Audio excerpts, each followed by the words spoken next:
30 سے 35 منٹ کی اپنی گفتگو کو تمام کر دو۔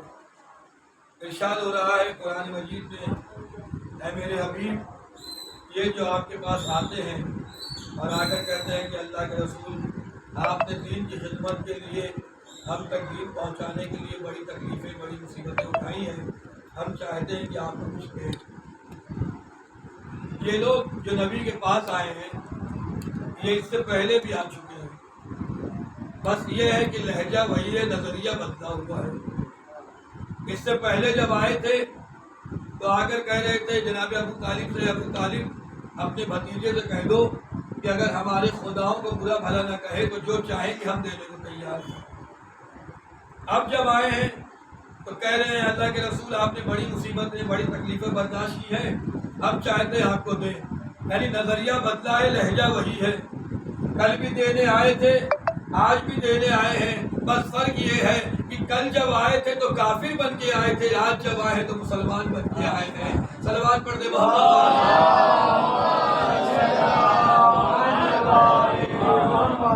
اچھا کہہ کیا رہے ہیں کہ آپ نے دین کی خاطر بڑی پریشانیاں برداشت کی، بڑی مصیبتیں اٹھائی ہیں، لیکن دین ہم تک پہنچا دیا۔ آپ تاریخ پڑھیں، نبی کو بڑی تکلیف ہوئی دین پہنچانے کے لیے، کبھی پتھر مارے گئے، کبھی دیوانہ کہا گیا، کبھی مجنون کہا گیا، نہ جانے نبی کو کیا کیا کہا گیا، لیکن نبی اپنی دھن میں لگے ہیں کہ بس دین لوگوں تک پہنچانا ہے۔ تو اب ظاہر سی بات ہے کہ جس کی طرف سے دین آیا تھا وہی دین کی حفاظت کرنے والا ہے۔ بھائی دین اللہ کا ہے، اسلام اللہ کا ہے، مشن اللہ کا ہے، تو حفاظت کرنے کی ذمہ داری اللہ کی ہے۔ تو اب ظاہر سی بات ہے جو جس نے دین کو پہنچانے کے لیے، دین کو پھیلانے کے لیے نبی کو بھیجا ہے، اس کی ذمہ داری ہے کہ دین کی حفاظت بھی وہی کرے۔ بس فرق یہ ہے کہ جب دین کو پھیلانا تھا تو اللہ نے اپنے نبی کو بھیجا، اور جب دین کو بچانا تھا تو 12 اماموں کو بھیجا ہے۔ صلوات پڑھتے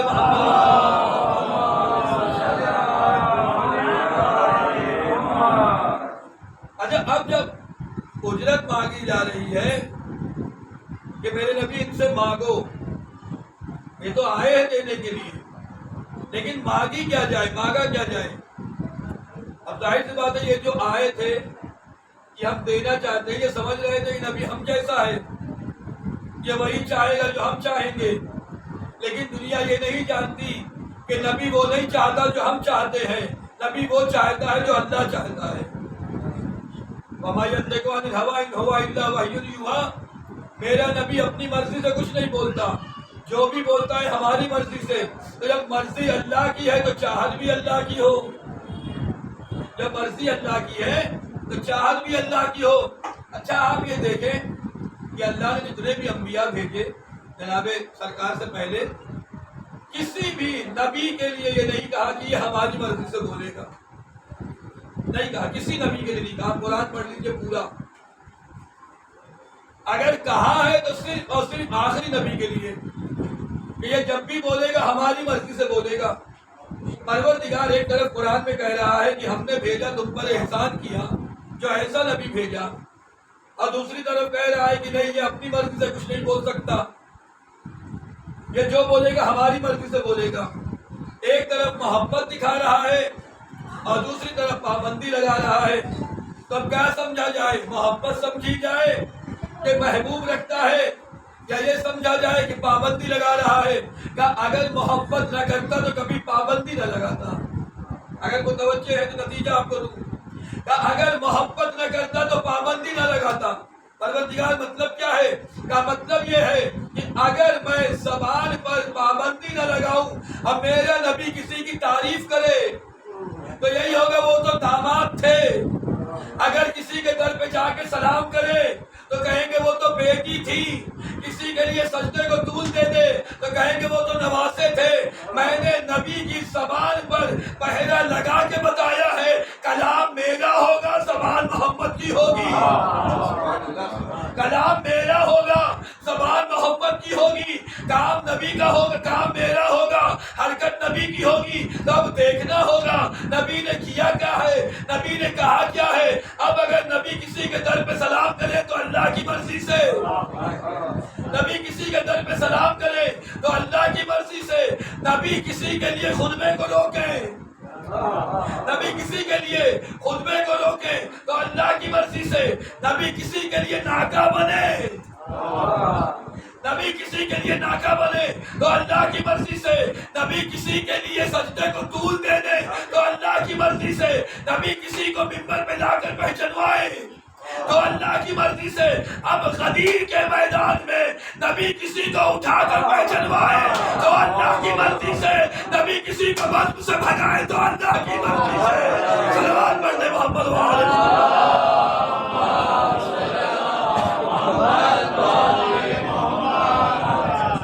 ہم نے ان کی زبان میں پہرا لگایا ہے۔ اچھا نبی سے یہ جو دینے آئے تھے نبی کو کیا چاہیے تھا؟ اللہ کو کیا چاہیے تھا؟ نبی سے کہتا ہے میرے نبی ان سے دولت مانگو۔ یہ جو بیچارے ابھی تازے بالکل فریش مسلمان ہوئے تھے، یہ اتنے غریب تھے کہ اپنا قرضہ بھی ادا نہیں کر سکتے تھے۔ یہ جو کلمہ پڑھ کے ابھی اس طرف آئے تھے ان کے پاس اتنا نہیں تھا کہ وہ دولت اتنی ہی تھی کہ اپنا قرضہ ادا کرے۔ تو نبی کو کیا مانگنا چاہیے تھا؟ دولت مانگنی چاہیے تھی نا، لیکن نبی نے دولت نہیں مانگی۔ وہ کہتے ہیں نبی نے نہیں مانگی چونکہ اللہ نے نہیں کہا۔ تو بھائی جب دین اللہ کا تھا تو اللہ ہی کہتا دولت مانگو، تو پروردگار کیوں نہیں منگواتا؟ کہا ہم نے خدیجہ کی اتنی دولت نبی کو دے دی ہے کہ اب کسی کی دولت کی ضرورت ہی نہیں ہے۔ اچھا تاریخ نے بہت لوگوں کے نام لیے کہ انہوں نے بھی دولت دی، انہوں نے بھی دولت دی، انہوں نے بھی دولت دی۔ ہم نے کہا ٹھیک ہے سب نے دولت دی، لیکن فرق یہ ہے لوگوں نے تب دولت دی جب اسلام مضبوط ہو گیا تھا، خدیجہ نے تب دی تھی جب اسلام گھٹنیوں چل رہا تھا۔ صلوات پڑھتے محمد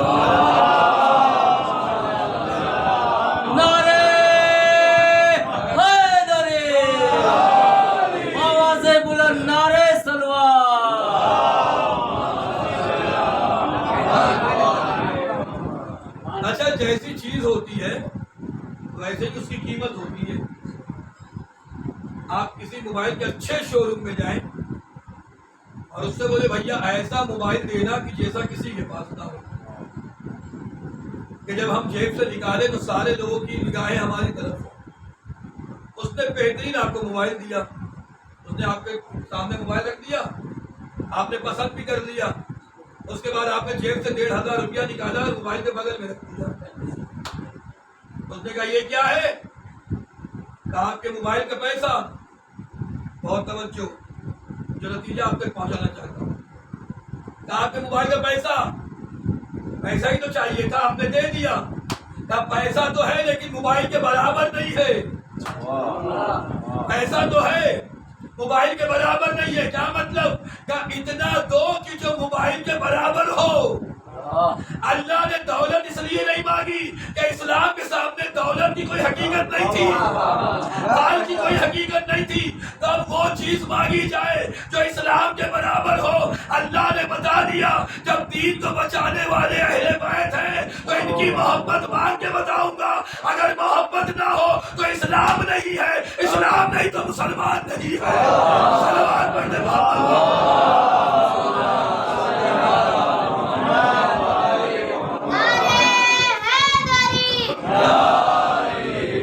اچھا میں آپ سے ایک سوال کروں، ابھی جلوس ہے، کل رات بھر شب داری ہے، آپ پوری رات چلیں گے، ہر جگہ ماتم کریں گے، مجلس میں شرکت کریں گے، کوئی طاقت آپ کو پوری رات جگا نہیں سکتی۔ کوئی طاقت آپ کو پوری رات جگا نہیں سکتی۔ اچھا میں ایک مثال دوں آپ کو کہیں شادی میں بلایا جائے، پہلے تو آدمی سوچتا ہے کئی بار، اگر چلا گیا تو کوشش کرتا ہے کہ اچھی جگہ بیٹھنے ملے، اسٹیج پہ جگہ ملے۔ کیوں؟ جتنی اوپر بیٹھیں گے اتنی عزت ملے گی۔ لیکن جیسے ہی جلوس میں آئے، اعلان ہوا آپ لوگ بیٹھے، تو اب جگہ نہیں دیکھی جا رہی، جہاں جگہ ملی وہاں بیٹھ گئے۔ بھیا وہاں جگہ دیکھ رہے تھے، یہاں کیوں نہیں؟ کہ وہاں جتنی اوپر بیٹھیں گے اتنی عزت ملے گی، یہاں جتنے نیچے بیٹھیں گے اتنی عزت ملے گی۔ صلوات پڑھنے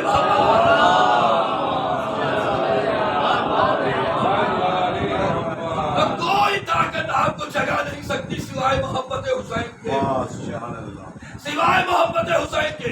اب ایک جملہ کروں یہیں پر، بھائی دنیا میں انسان ہر ایک سے محبت کرتا ہے، باپ سے باپ ہے تو محبت ہے، بھائی ہے تو محبت ہے، بیوی ہے تو محبت ہے، بچے ہیں تو محبت ہے، بہن ہے تو محبت ہے، ماں ہے تو محبت ہے، یعنی جو بھی رشتے دار ہو اس سے محبت ہے۔ اب کوئی ہم سے پوچھے کہ بھائی یہ محبت اور اہل بیت کی محبت میں کیا فرق ہے؟ یہ بھی محبت ہے وہ بھی محبت ہے، بہت متوجہ رہیے گا بھائی، ان کی محبت میں اور ان کی محبت میں کیا فرق ہے؟ سب سے بڑا فرق یہ ہے کہ ان کی محبت محبت ہے، ان کی محبت اجر رسالت ہے۔ کاش میرا جملہ پہنچ جاتا، بھائی ان کی محبت محبت ہے، ان کی محبت اجر رسالت ہے۔ اب جو سامان لے اجرت نہ دے، جو نماز لے اجرت نہ دے، روزہ لے اجرت نہ دے، بھائی غصبی پانی سے وضو ہو سکتا ہے؟ غصبی زمین اس پہ نماز پڑھ سکتے ہیں؟ اس کا مطلب اللہ کہہ رہا ہے زمین ان کے صدقے میں، آسمان ان کے صدقے میں، چاند ان کے صدقے میں۔ اب دو ہی چیزیں ہو سکتی ہے، یا تو ان سے چلنا چھوڑ دو یا زمین پہ چلنا چھوڑ دو۔ صلوات پڑھنے محمد۔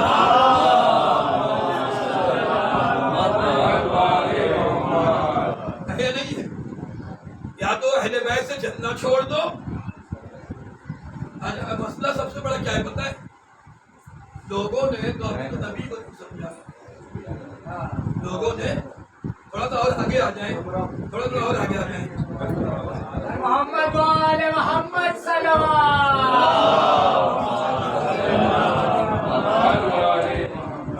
اچھا مسئلہ کیا ہے پتہ ہے آپ کو؟ ابھی لوگوں نے صحیح سے نبی کو ہی نہیں سمجھا، صحیح سے ابھی نبی کو ہی نہیں سمجھا۔ اچھا ہو سکتا ہے آپ کے ساتھ مجھ پہ کوئی اعتراض کرے کہ مولانا یہ کیا کہہ رہے ہیں آپ، اگر نبی کو نہ سمجھا ہوتا تو کلمہ کیسے پڑھتے؟ نبی کو نہ سمجھا ہوتا تو کلمہ کیسے پڑھتے؟ تو میں فوراً پلٹ کے جواب دوں گا، اگر نبی کو سمجھ لیا ہوتا تو اپنے جیسا نہ کہتے۔ اپنے جیسا کہنا اس بات کی دلیل ہے کہ انہوں نے ابھی نبی کو نہیں سمجھا، اگر نبی کو نہیں سمجھا تو اہل بیت کو کہاں سے سمجھ پائیں گے؟ صلوات پڑھ لے محمد۔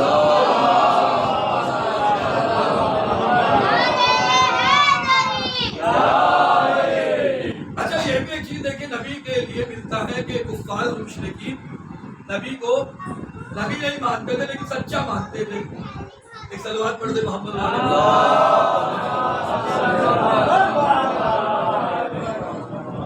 کفار اور مشرکین نبی کو نبی نہیں مانتے تھے، سچا مانتے تھے، صادق مانتے تھے۔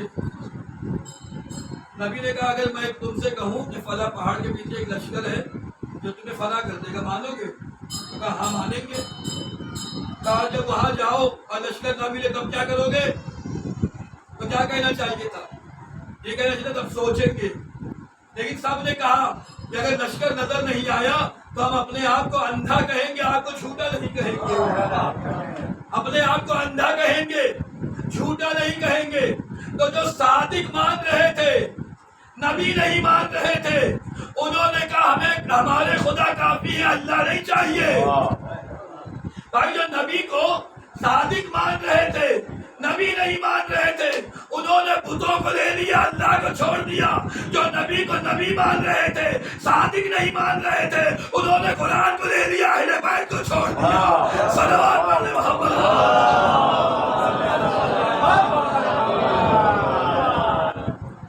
ایک نظریہ وہ ہے جو نبی کو صادق مان رہا ہے، نبی نہیں مانتا۔ جب نبی نے کہا لا الہ الا اللہ تو کہا نہیں، ہمارے لیے ہمارے والے کافی ہیں، آپ کا نہیں چاہیے۔ اور وہ جو نبی کو نبی تو مان رہے ہیں، صادق نہیں مان رہے ہیں، نبی نے کہا دو چیزیں دے رہا ہوں، کہا نہیں ہم کو قرآن کافی ہے، ہم کو قرآن کافی ہے، اہل بیت نہیں چاہیے۔ اگر قرآن ہی کافی ہو جاتا تو کبھی اہل بیت کے دشمن نہ ہوتے۔ بھائی قرآن میں جتنی آیتیں اہل بیت کے لیے آئی ہیں کسی کے لیے نہیں آئی۔ کبھی آیتیں مودت کی شکل میں، کبھی آیتیں تطہیر کی شکل میں، کبھی آیتیں ولایت کی شکل میں ہے نہیں ہے۔ خود علماء اہل سنت نے یہ بیان دیا ہے کہ تقریباً 300 سے زیادہ آیتیں خود مولا کائنات کی شان میں نازل ہوئی ہیں۔ قرآنی کافی ہوتا کیوں اہل بیت کے دشمن ہوتے؟ آپ گاڑی سیکھنے جائیں، یہ مثال میں نے بغیر والی کے خمسے میں بھی دی تھی.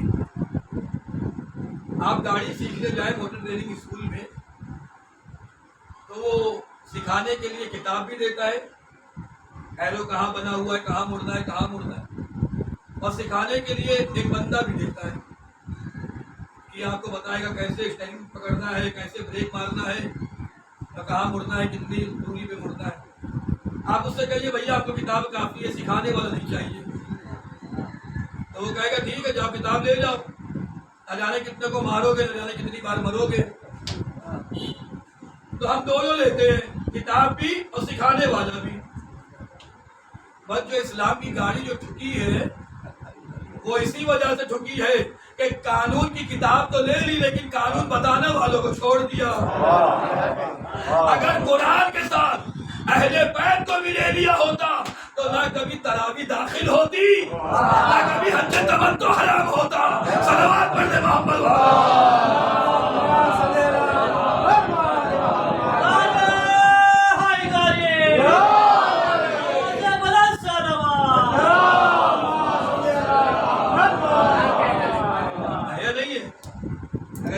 کو بھی لیا ہوتا تو آج اتنا ذلیل نہ ہوتے جتنے ہو رہے ہیں. اور یاد رکھیے گا اگر اسلام کو ماننے کے بعد کوئی اہل بیت سے محبت نہ کرے تو پھر اس کا اسلام ماننے کا بھی کوئی فائدہ نہیں ہے. کیونکہ اگر اہل بیت کی محبت ہے تب تو اسلام ہے، اور اگر محبت نہیں ہے تو سب کچھ ہو سکتا ہے لیکن اسلام نہیں ہو سکتا. کوئی نمازیں پڑھتا رہے، خوب نماز پڑھے، خوب نماز پڑھے. اچھا میں بہت آسان مثال دے دوں، بہت آسان مثال. آپ کو کوئی دعوت پہ بلائے اور بہترین زعفرانی بریانی آپ کے سامنے رکھے، بہترین خوشبو ہو، بہترین چاول ہو، بہترین گوشت ہو، بہترین میوے ہو، سب کچھ تو ہو، لیکن جیسے ہی آپ نے ایک لقمہ اٹھایا فوراً پلیٹ سرکا دی. اب آپ پریشان ہو گئے، فوراً پلیٹ سرکا دی. سامنے والے نے کہا بھیا کیا ہوا؟ اتنی اچھی بریانی ہے، اتنی اچھی خوشبو ہے، بہترین چاول ہے، بہترین گوشت ہے، کہا سب تو ہے نمک نہیں ہے، سب تو ہے نمک نہیں ہے. اس کا مطلب یہ ہے ایک چٹکی نمک نے پورے کھانے کا مزہ خراب کر دیا. بس یہی مسئلہ ہے، کتنی بھی عبادت کر دو اگر علی سے محبت نہیں ہے، علی سے محبت نہیں ہے، بس جس طرح ایک تھوڑا سا نمک پورے کھانے کو خراب کر دیتا ہے اسی طرح علی کی دشمنی پوری عبادت کو خراب کر دیتی ہے. صلوات پڑھتے محمد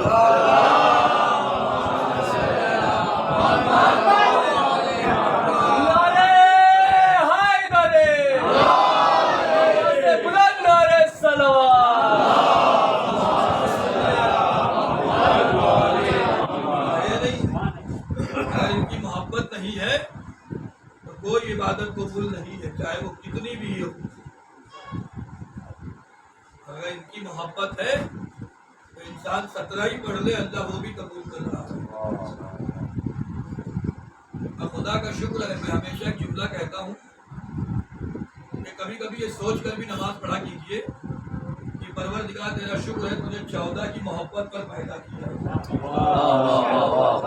اگر یہ 14 نہ ہوتے، جناب مرداد ہے مولا کی خدمت میں آئے، کہا مولا 3 دن ہو گئے گھر میں فاقہ ہو رہا ہے. اچھا ہم لوگ یا علی کہتے ہیں نا، اٹھے تو یا علی، بیٹھے تو یا علی، کھائے تو یا علی، سوئے تو یا علی. نعرے حیدری، آواز بلند نعرے صلوات. اس یا علی کا فائدہ کیا ہے؟ جناب مرداد آئے، کہا مولا 3 دن سے گھر میں فاقہ ہو رہا ہے، کچھ دے دیجیے. مولا نے کہا مقدار ایک پتھر اٹھاؤ. اچھا یہ دیکھیے اہل بیت تو امین تھے ہی تھے، جو ان کے در پہ آیا وہ بھی امانت دار ہو گیا. اب جو بغل میں دفن ہو کر بھی امانت دار نہ بن سکا، فلک کھا گیا، اس کے لیے ہم کیا کریں؟ وہ بھی امانت دار ہوتے تھے. پتھر اٹھایا، مولا نے کہا یہ مقداد میرا نام لو. جناب مقداد نے نام لیا، یا علی یا علی یا علی. جیسے ہی 5ویں مرتبہ یا علی کا، فوراً پتھر سونے کا ہو گیا. مقداد نے ایک دوسرا پتھر اٹھایا اور اس پتھر کو توڑنا شروع کر دیا. جب پتھر کے ٹکڑے ہو گئے، ایک چھوٹا سا ٹکڑا اٹھایا، اٹھا کر لے کے چلنے لگے. مولا نے پوچھا مقداد کہاں جا رہے ہو؟ جناب مقداد نے کہا میرے مولا آج کے لیے میرے اتنا کافی ہے. مولا نے کہا مقداد کل کیا کرو گے؟ تو مقداد جانے قربان ہو جائے. مقداد کہتے ہیں مولا کل کی فکر اسے ہو جس کے پاس علی نہ ہو. کل کی فکر اسے ہو جس کے پاس علی نہ ہو. اب بس جملہ کہہ دوں، شفاعت کی فکر انہیں ہو جن کے پاس 14 نہ ہو. شفاعت کی فکر انہیں ہو جن کے پاس 14 نہ ہو. اللہ کا شکر ہے ہم یہاں بھی کامیاب ہیں، وہاں بھی کامیاب ہیں. صلوات پڑھتے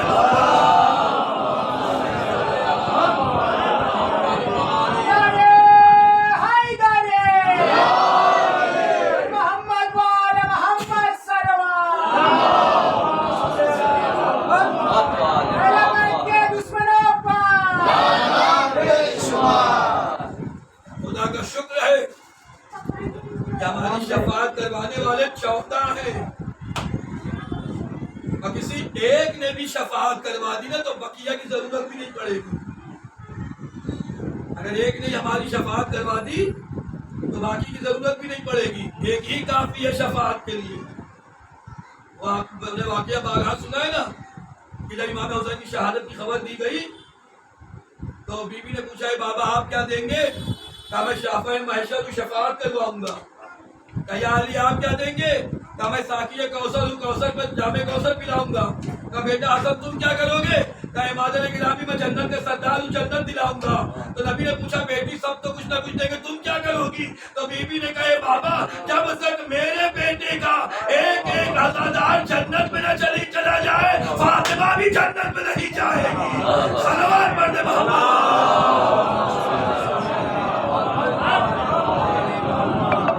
شفاعت کے لیے تو بی بی زہرا ہی کافی ہے. کیوں؟ اس لیے کہ ہم ان کے بیٹے پر رو رہے ہیں. یا جملہ بدل دوں، ہم اس پر رو رہے ہیں جس پر کسی کو رونے نہیں دیا گیا. بس عزیزو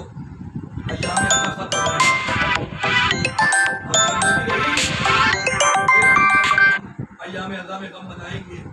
یوں تو ہم پیدا ہی رونے کے لیے ہوئے ہیں. جو پیدا ہی رونے کے لیے ہوا ہو اس کے لیے محرم ہونا نہ ہونا کا مطلب رکھتا ہے. اگر صرف یا حسین ہی کہہ دے تو آنکھیں اشکبار ہو جاتی ہیں. بہت سے تھے پچھلے سال ہمارے ساتھ تھے، آج اپنی اپنی قبروں میں سو رہے ہیں. موت آئی تو اپنی اپنی قبروں میں سوئیں گے. جو سال بھر جیئیں گے تو پھر شاہ کو روئیں گے. رخصت کی مجلس ہر جگہ ہو رہی ہے. ہر کوئی یہ سوچ کے رو رہا ہے کیا پتا اگلا سال نصیب ہوتا ہے نہیں ہوتا. ہر کوئی سوچ کے ماتم کر رہا ہے کیا پتا اگلا سال نصیب ہوتا ہے نہیں ہوتا. لیکن میں ایک جملہ کہوں آپ سے، ہم مصائب پڑھتے ہیں آپ کی آنکھیں اشکبار ہو جاتی ہیں. سوچئے جس بہن نے بھائی کا گلا کٹتے ہوئے دیکھا ہو، جس بہن نے بھائی کا گلا کٹتے ہوئے دیکھا ہو، اور شام کی عورتوں میں جب وہ بیوی مسائل پڑھ رہی ہوگی تو بیویوں کا کیا عالم رہا ہوگا. روایت کہتی ہے کہ جب چوتھے امام نے آ کے بتایا نا کہ پھوپھی اماں ہمیں رہائی مل گئی تو بیوی نے سب سے پہلا جملہ یہی کہا، میرے لال ہمیں مدینے جانے کی رہائی نہیں ملی ہے، مجھے حسین پر رونے کی رہائی ملی ہے. دنیا کا کوئی بھی قیدی جب رہا ہوتا ہے تو خوش ہو جاتا ہے، مسکراتا ہے. اللہ جانے یہ کیسے قیدی تھے، جب قید ہوئے تب بھی روئے، رہا ہوئے تب بھی روئے. چوتھے امام نے پوچھا مولا جب رہا ہو رہے تھے تب کیوں رو رہے تھے؟ امام کہتے ہیں جب قید ہو رہے تھے تو حسین کو چھوڑ کے آئے تھے، جب رہا ہو رہے تھے تو سکینہ کو چھوڑ کے جا رہے تھے. بیوی نے کہا میرے لال گھر کمرہ خالی کرواؤ.